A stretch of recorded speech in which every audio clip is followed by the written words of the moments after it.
ప్రభువునందు ప్రియ దేవుని బిడ్డలారా, మీ పరిశుద్ధ బైబిల్ గ్రంథాన్ని తెరవండి. ఆదికాండము గ్రంథము 22వ అధ్యాయము 1వ వచనము. ఆ సంగతులు జరిగిన తరువాత దేవుడు.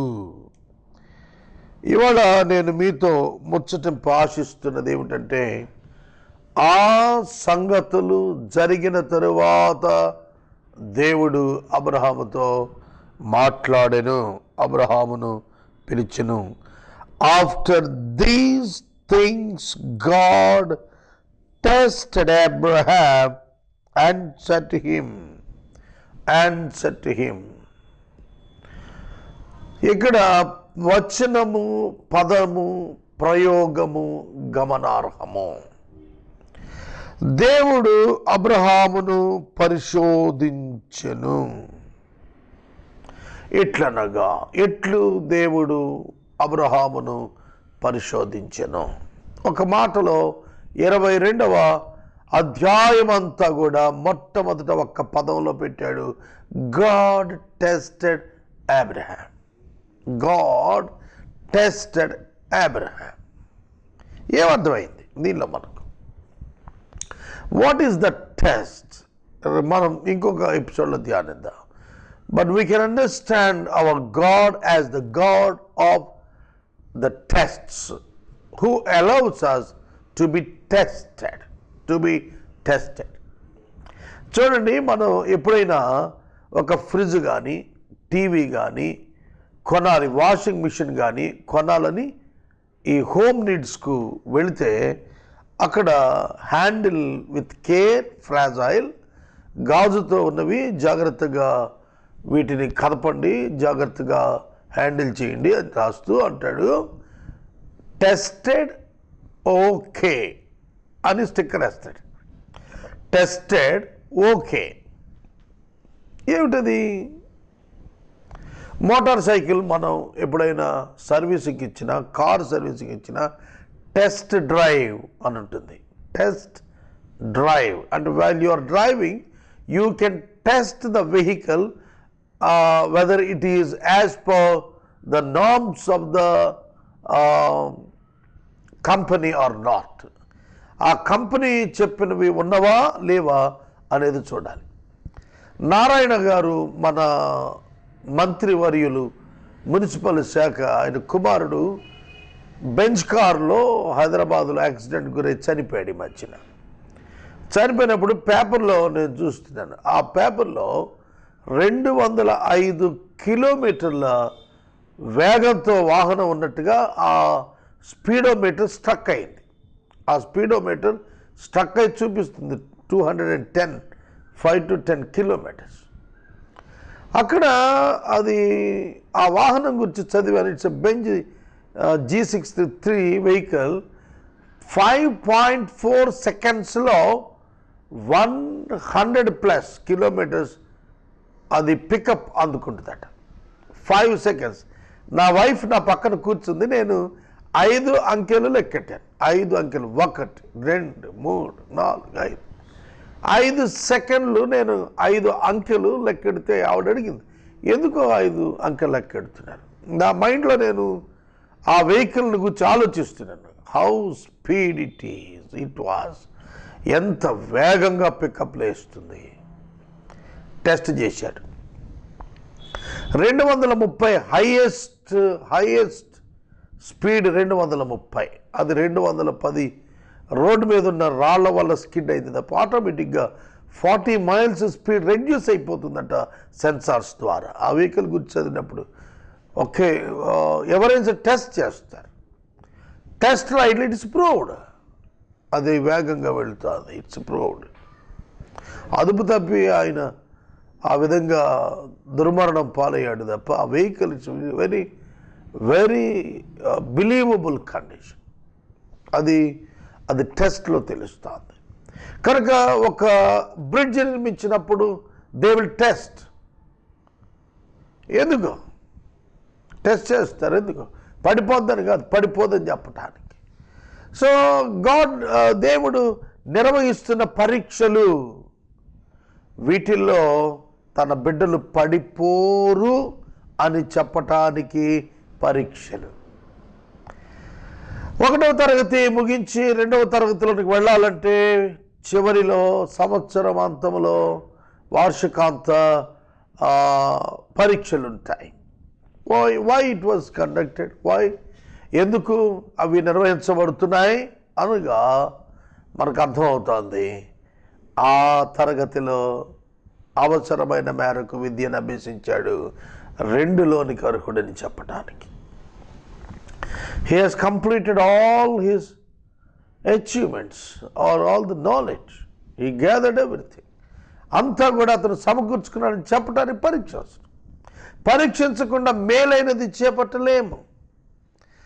So God always tests his children to be proved to the people that they are godly and divine. వారు దైవ సంబంధమైన వారు, ఆధ్యాత్మికంగా ఉన్నవారు, సత్యవంతులు, నీతిపరులు, న్యాయవంతులు, యథార్థవంతులని లోకానికి దేవుడు చెప్పడానికి he allows tests for his children. తన పిల్లలకు ఆయన పరీక్షలు అనుగ్రహిస్తాడు. God tested Job. యోబును దేవుడు పరిశోధించాడు. అబ్రహామును దేవుడు పరిశోధించాడు. Why can't God test you? నిన్ను ఎందుకు పరీక్షించడు? నిన్ను దేవుడు పలుమార్లు పరీక్షకు అప్పగిస్తాడు. ఈ విషయం నీవు నేర్చుకోవాలి. మన దేవుడు సామాన్యమైన వాడు కాడు. ఆయన తన పిల్లలను గురించి ఎంతగానో అతిశయించేటువంటి వాడు. 22వ అధ్యాయంలో దేవుడు ఆ పరీక్షకు అబ్రహామును నిలవబెడుతున్నాడు. తన పక్షంగా లోకము ఎదుట, తన పక్షముగా అపవాది ఎదుట దేవుడు తన పిల్లలను నిలవబెడతాడు. It is the character of God. It is the style and the nature of God. దేవుని యొక్క స్వభావము, శైలి ఏమిటంటే God always tests his children. ఆయన తన పిల్లలను ఎప్పుడు కూడా పరీక్షల గుండా నడిపిస్తూ ఉంటాడు. ఆ పరీక్షలలో ఇంటెగ్రిటీ ప్రూవ్ అవుతుంది. ఆ పరీక్షలలో క్యాపబిలిటీస్ ప్రూవ్ అవుతున్నాయి. ఆ పరీక్షలలో ఫెయిత్ ఆన్ గాడ్ ప్రూవ్ అవుతుంది. నేను ఒక పెద్ద మొత్తాన్ని కొన్ని దినాల్లో కట్టాల్సింది ఉంది. నా హృదయంలో ఏనాడు కొంచెము మాత్రము కూడా అనుమానము రాలేదు. ఎందుకంటే God will take care of the things. I trusted him. Now it is the test. It's very little time I am having, but I have no money in my hands. నా చేతిలో చిల్లి గవ్వలేదండి. I need to pay much money. But God is faithful. I should be faithful to God. నేను దేవునికి నమ్మకంగా ఉండాలి. దేవుడు నా జీవితంలో ఈ కార్యం చేస్తాడు. ఖచ్చితంగా నేను సాక్ష్యం కూడా చెబుతాను, మీకు అనుమానమే లేదు. అయితే ఎట్లా జరిగిందో చెబుతాను ఆ రోజున, ఎందుకంటే నాకు తెలియదు ఎట్లా జరుగుతుందో. సోదరుడా, సోదరి, దేవుని వాక్యము మనకు చెబుతున్నది ఏమిటంటే God makes us to test. ఇక్కడ ఏమంటున్నాడు? God in these things, after these things God tested Abraham. అబ్రహామా అబ్రహామా అని పిలుస్తున్నాడు. అర్థమవుతుందా? దేవుడు అబ్రహామును పిలిచి మరి పరీక్షా పత్రం ఇస్తున్నాడు. He has to fill it, he has to answer it, he has to complete the mission. సోదరుడా, సోదరి, మీకు విషయం చెప్పనా? నాకు ఖాళీగా ఉన్నప్పుడు పనిచేయటంలో సామర్థ్యం కంటే ఒత్తిడి సమయంలో పనిచేసే సామర్థ్యం చాలా ఎక్కువ ఇచ్చాడు దేవుడు.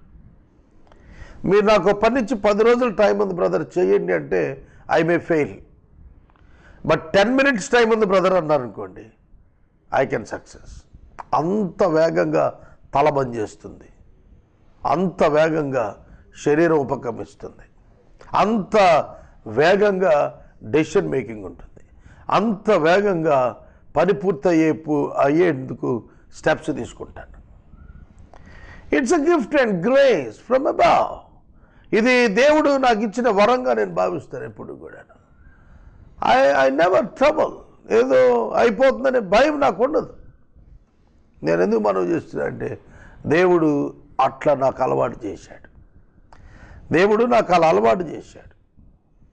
నా పరిస్థితులు ఏముంటాయో భవిష్యత్తు నాకు తెలియదు, నన్ను అట్లా అలవాటు చేశాడు దేవుడు. ఒత్తిడి సమయంలో అన్ని పనులు ఒకేసారి వచ్చినా కూడా దేనికి దానికి క్లియర్ కట్గా డివైడ్ చేసుకుని అచీవ్ చేసే సామర్థ్యం, డెలిగేట్ చేసే సామర్థ్యం నాకు దేవుడు కలుగు చేశాడు. దేవునికి స్తోత్రం. సోదరుడా, సోదరి, మనము దేవుని చేత పరీక్షించబడుతున్నామనే ఆలోచనే మనలను ఎంతగానో ధైర్యపరుస్తోంది. And at the same test, God will stand beside you and He will be with you. నీతో పాటు ఉంటాడు. ఆ పరీక్ష నిర్వహించినప్పుడు దేవుడు నీ పక్షముగా నీ పక్కన ఉంటాడు. గుర్తుపెట్టుకోవాలి. ఏదైనా ఒక వస్తువు మనం కొనేటప్పుడు దాన్ని పరీక్షిస్తారు. ఒక రోజున నేను VIP సూట్ కేసు కొనటానికి వెళ్ళేటప్పటికి ఆ షాప్ అతను ఆ సూట్ కేసు కింద పెట్టి దాని మీద ఎక్కి గంతులేస్తున్నాడు. ఇరిగిపోతే నేను ఎందుకు గంతులేస్తానండి, అది విరగదు అని చెప్పటానికి గంతులేస్తున్నాను అన్నాడు. Yes, it is also true like with God. దేవునితో కూడా అంతే. నువ్వు పడిపోయేట్టయితే నీకెందుకు ఇస్తాడు ఆ టెస్ట్? ఎవడు? నువ్వు పడిపోవని చెప్పటానికి ఇస్తాడు. God will make himself happy by that moment. దేవుడు తనను సంతోషింపజేసుకుంటాడు అలాంటి క్షణాల ద్వారా. సోదరుడా, సోదరి, దేవుడు అబ్రహామును పరిశోధించాడు. మన జీవితాల్లో కూడా అనేకమైన పరీక్షలు దేవుడు ఇస్తుంటాడు. వాటిల్లో మనం ఎలా జయం పొందుతాము?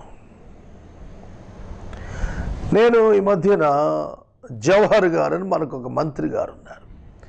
వారి యొక్క కార్యక్రమంలో పాల్గొన్నప్పుడు ఆయన ఒక టెస్ట్ మనీ ఇచ్చాడు. He's a Christian man and in the background of I see having faith on Jesus. His name is Samuel. ఆయన మాట్లాడుతూ చెప్పిన మాట, ఈ ఎమ్మెల్యే పొజిషన్ రావటానికి, మినిస్టర్ పదవి రావటానికి ముందు ఆయన తండ్రి గారు చనిపోయాడట. నీతిమంతుని పిల్లలు తదనంతరం వర్ధిల్లుతారనే వాక్యం ఆయన స్టేజ్ మీద జ్ఞాపకం చేశాడు. వాక్యము నెరవేరే ముందు ఒక పరీక్ష ఆయన తండ్రి గారిని తీసుకున్నాడు దేవుడు అని చెప్పాడు. కనుక తన మీద అనేకమైన ఒత్తిడితో కూడిన పేటదాడిగా మహానాయకులు విజృంభించారు. But God has given him the victory. God do the things in a different manner. అది ఆయన చెప్పుకొచ్చింది. It's true. If you trust God, God can do the things in a different style in your life. నీ జీవితంలో ఒక వ్యత్యాసంతో కూడిన, ఒక భిన్నత్వంతో కూడిన శైలిలో ఆయన పనిచేసి తీరుతాడు. కనుక ఆయన మనలను పరీక్షకు అప్పగిస్తున్నప్పుడు కృంగిపోవద్దు, భయపడవద్దు. నా ప్రాణమా, నీవేళ కృంగి ఉన్నావు, నాలో ఎలా తొందరపడుతున్నావు? నా రక్షణకర్త యందు నేను విశ్వాసం ఉంచుతాను. God is our refuge and salvation. మన రక్షణ ఆయనే, మన కేడము ఆయనే, మన దుర్గము ఆయనే. ఆయన యందు మనం కదలక స్థిరంగా ఉంటాం. గాఢాంధకారపు లోయలో నేను సంచరించినను ఏ అపాయమునకు భయపడను. నీవు నాకు తోడయుందువు, నీ దుడ్డుకరియు నీ దండమును నన్ను ఆదరించును. సోదరుడా, what a confidence on God, what a hope on God, what a trust on God. ఎంత గొప్ప నిరీక్షణ, ఎంత గొప్ప విశ్వాసము, ఎంత గొప్ప నమ్మిక, ఎంత గొప్ప నిశ్చయత. ఈ సమయంలో నీవు దేవుని పట్ల అలా కలిగి ఉన్నావా? దేవుడు పిలిచినవాడు నమ్మదగినవాడు, పిలిచినవాడు నమ్మదగినవాడు, విడువడు, ఎడబాయడు. ద్వితీయోపదేశ కాండములో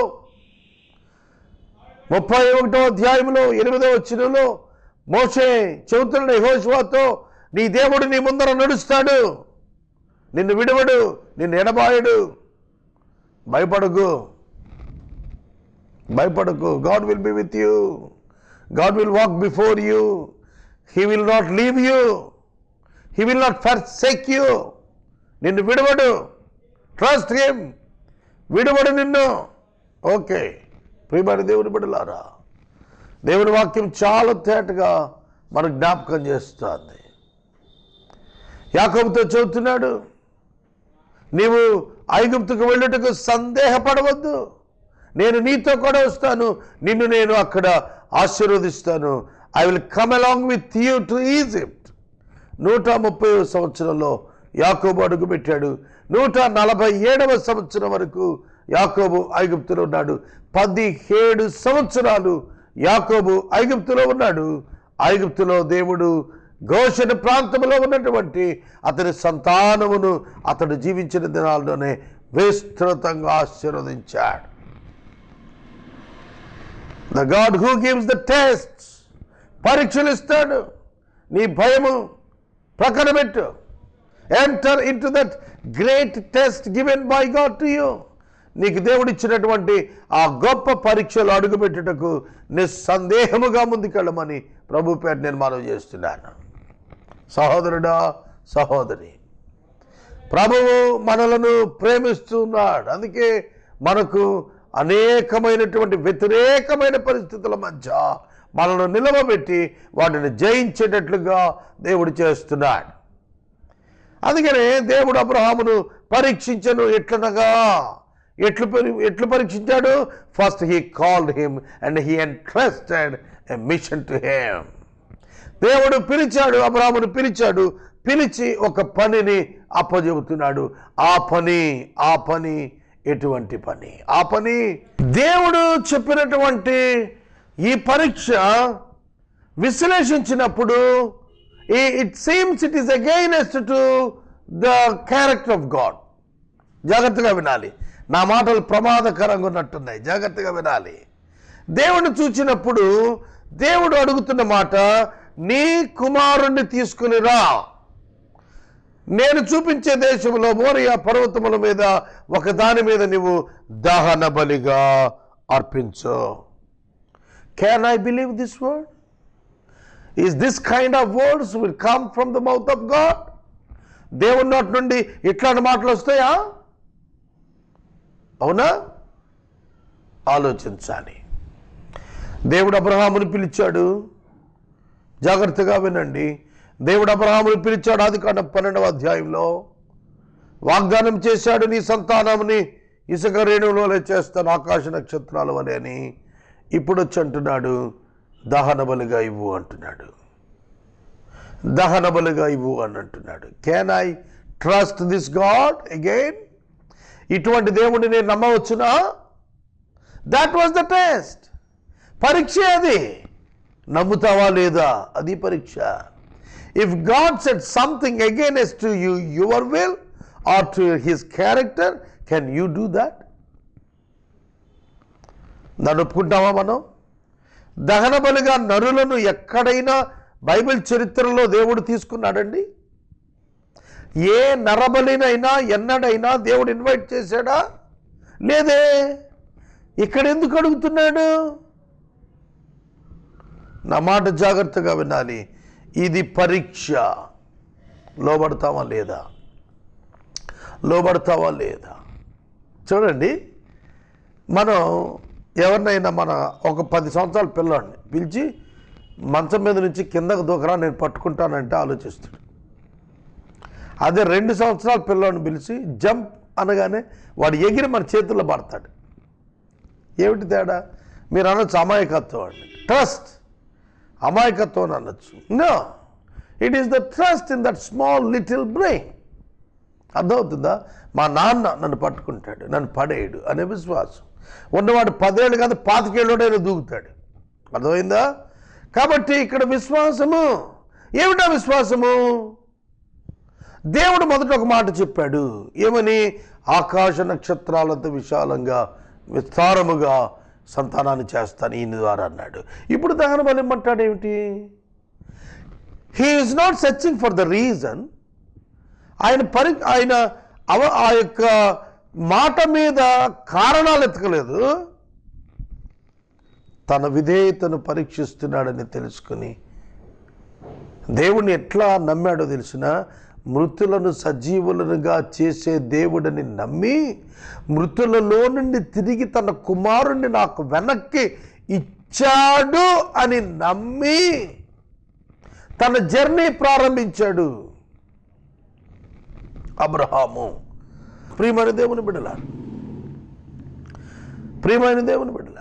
జాగ్రత్తగా వినండి. దేవుడు నీ కుమారుని దహన బలివ్వు, ముక్కలు ముక్కలుగా నరికి దహించు అని చెబితే Abraham he started his journey with humbleness in faith in God. దేవుని యందు విశ్వాసంతో, విధేయతతో, దీనత్వంతో కుమారుని తీసుకొని బయలుదేరాడు. ఎందుకు? భార్య కూడా చెప్పలేదు నేను కుమారుని తీసుకొని బలి చేస్తాను, ఇంక వీడు రాడని చెప్పలేదు కదా. అక్కడున్న సేవకుడికి చెప్పలేదు, కుమారుడికి చెప్పలేదు, కానీ తన హృదయానికి తెలుసు. ఏం తెలుసు? మృతులలో నుండి తన కుమారుని విశ్వాసము ద్వారా వెనుకకు పొందెను. మృతులలో నుండి తన కుమారుని వెనుకకు పొందెను. Wonderful God, wonderful Abraham. అద్భుతమైన దేవుడున్నాడు, మృతులను సజీవులనుగా చేసేటువంటి దేవుడని నమ్మాడు. ఎందుకు నమ్మాడో తెలుసా? మృతతుల్యమైన తన 100 సంవత్సరాల ఈ దేహం నుండి పిల్లవాడిని పుట్టించిన వాడు ముక్కలు ముక్కలుగా నరికివేసి మృతులను చేస్తే సజీవుని చేసి తిరిగి అప్పగిస్తాడు అని నమ్మి ఇవ్వటానికి వెళ్ళాడు. Abraham passed the test when he started his journey and when he put his first step towards the journey. Abraham ఎప్పుడైతే మొట్టమొదటి అడుగు వేశాడో there he passed the test. అక్కడే పాస్ అయిపోయాడండి, అక్కడే పాస్ అయ్యాడు దేవుని దృష్టిలో. సోదరుడా, సోదరి, దేవుడు మనకు పరీక్షలు ఇస్తాడు. ఆ పరీక్ష సందర్భాల్లో మనము జయ జీవితము పొందిన వారముగా ఉండాలి. అనగా మన క్యారెక్టర్లో సైతము దేవుని పైన ఎక్కడ అనుమానం ఉండరా. God said this, I can do this.